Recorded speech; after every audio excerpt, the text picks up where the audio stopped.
10th board 2024 का solution do as directed. पहला देखिए, ही नोज मी, वह मुझे जानता है। Change the voice, voice change करना है।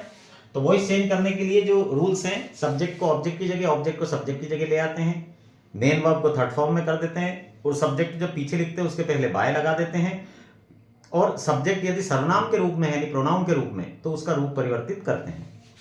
ठीक, अब ये सब्जेक्ट हो गया, ये वर्ब हो गई, मेन वर्ब, और ये ऑब्जेक्ट। तो ऑब्जेक्ट आगे आ गया, मी का आई बन जाएगा, ये सर्वनाम है इसलिए। ठीक, इसके बाद इसके साथ हेल्पिंग वर्ब एम लग जाएगी, आई के साथ एम लगती है। ये प्रेजेंट इंडेफिनिट टेंस का एक्टिव है, तो इसको पैसिव बनाने के लिए इज एम आर में से एक्स लगाते हैं सब्जेक्ट के अनुसार। तो आई आगे आ गया, मी आगे आके आई बन गया, एम लग गया, इसको वर्ब को थर्ड फॉर्म में कर दिया, और ही को पीछे ले जाकर हिम बना के लिख दिया, और उसके पहले वैसे बाय आना चाहिए लेकिन यहां पर टू आएगा। जनरली क्या होता है, पैसिव वॉइस में जो सब्जेक्ट पीछे ले जाकर लिखते हैं उसके पहले बाय लगाया जाता है, लेकिन कुछ वर्ब्स ऐसी होती हैं, स्पेशल वर्ब्स, जिनके साथ बाय कभी नहीं आता, टू ही आता है हमेशा। तो इसके पीछे टू आता, नो के साथ हमेशा टू आता है, तो टू ही आएगा। बाकी ये सब्जेक्ट और ऑब्जेक्ट चेंज होंगे, मी का आई, ही का हिम बनेगा, क्योंकि ये सर्वनाम है, प्रोनाउन है। अभी कैसे बनते हैं तो आप पैसिव वॉइस में जाकर वीडियो में उनमें देखकर सीख लीजिएगा, वॉइस वाले वीडियोस में।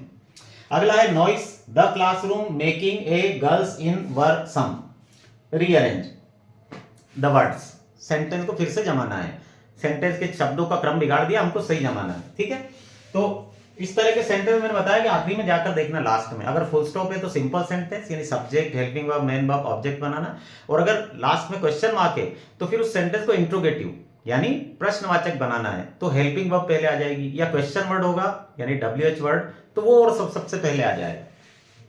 यहां पर फुल स्टॉप है मतलब सिंपल सेंटेंस यानी अफर्मेटिव बनाना है। तो सबसे पहले सब्जेक्ट, तो ये सब्जेक्ट हो गया सम गर्ल्स, गर्ल्स के साथ सम भी आएगा, कुछ लड़कियां, सम गर्ल्स। इसके बाद हेल्पिंग वर्ब वर, इसके बाद मेन वर्ब मेकिंग, इसके बाद ऑब्जेक्ट ए नॉइस, और इन द क्लासरूम लास्ट में आ जाएगा। Some girls were making a noise in the classroom, कुछ लड़कियां क्लासरूम में शोर मचा रही थी।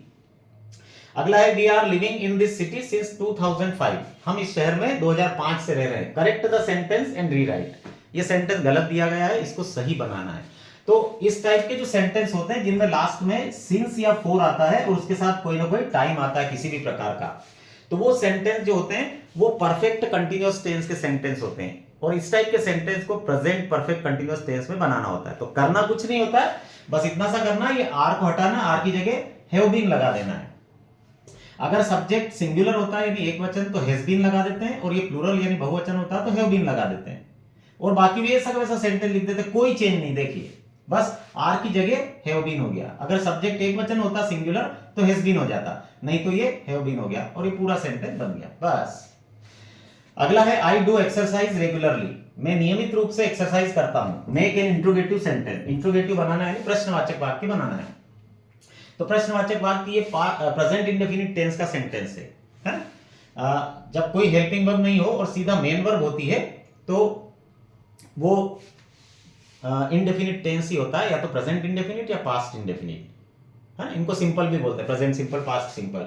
ठीक है, अब जब हर्षवर्धन जी गायब होते हैं तो मोहन वर्मा जी पहचान कराते हैं। हर्षवर्धन जी कौन, मोहन वर्मा जी कौन, तो ये आप नेगेटिव सेंटेंस वाले सेंटेंस में जाकर देखिएगा, वीडियो में देखिएगा, उसमें आपको सब समझ में आ जाएगा हर्षवर्धन जी कौन है, मोहन वर्मा जी कौन है। बहुत अच्छा उदाहरण मैंने लिया है और उससे एक ही बार में समझ में आ जाएगा।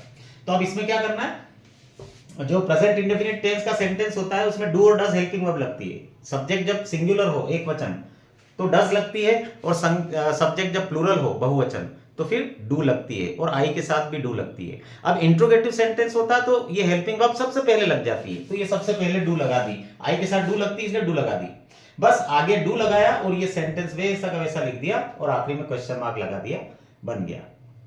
इसमें एक काम और हो सकता है, यदि आप इस डू को भी हटा देते हैं यहां से लेके आगे लगा देते हैं तो भी सेंटेंस अपना अर्थ पूरा देगा। दोनों तरीके हैं, इसको हटा दीजिए, बाकी का सेंटेंस भी कंप्लीट है और इसके साथ भी कंप्लीट है।